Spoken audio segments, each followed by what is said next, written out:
Nombre, chapitre 24. Balaam vit que l'Éternel trouvait bon de bénir Israël, et il n'alla point comme les autres fois, à la rencontre des enchantements. Mais il tourna son visage du côté du désert. Balaam leva les yeux, et vit Israël camper selon ses tribus. Alors l'Esprit de Dieu fut sur lui. Balaam prononça son oracle, et dit, « Parole de Balaam, fils de Béor, parole de l'homme qui a l'œil ouvert, parole de celui qui entend les paroles de Dieu, de celui qui voit la vision du Tout-Puissant, de celui qui se prosterne et dont les yeux s'ouvrent. Qu'elles sont belles, tes tentes, ô Jacob, tes demeures, ô Israël. Elles s'étendent comme des vallées, comme des jardins près d'un fleuve, comme des aloès que l'Éternel a plantés, comme des cèdres le long des eaux. L'eau coule de ses seaux, et sa semence est fécondée par d'abondantes eaux. Son roi s'élève au-dessus d'Agag, et son royaume devient puissant. Dieu l'a fait sortir d'Égypte. Il est pour lui comme la vigueur du buffle. Il dévore les nations qui s'élèvent contre lui, il brise leurs os et les abat de ses flèches. Il ploie les genoux, il se couche comme un lion, comme une lionne. Qui le fera lever? Béni soit quiconque te bénira, et maudit soit quiconque te maudira. La colère de Balak s'enflamma contre Balaam. Il frappa des mains et dit à Balaam, « C'est pour maudire mes ennemis que je t'ai appelé, et voici, tu les as bénis déjà 3 fois. Fuis maintenant, va-t'en chez toi. J'avais dit que je te rendrais des honneurs, mais l'Éternel t'empêche de les recevoir. »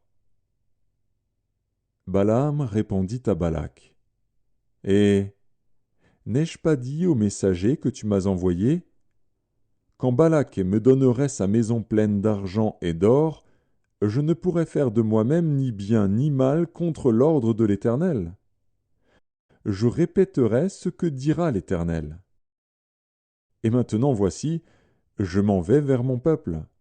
Viens, je t'annoncerai ce que ce peuple fera à ton peuple dans la suite des temps. » Balaam prononça son oracle et dit, « Parole de Balaam, fils de Béor, parole de l'homme qui a l'œil ouvert, parole de celui qui entend les paroles de Dieu, de celui qui connaît les desseins du Très-Haut, de celui qui voit la vision du Tout-Puissant, de celui qui se prosterne et dont les yeux s'ouvrent.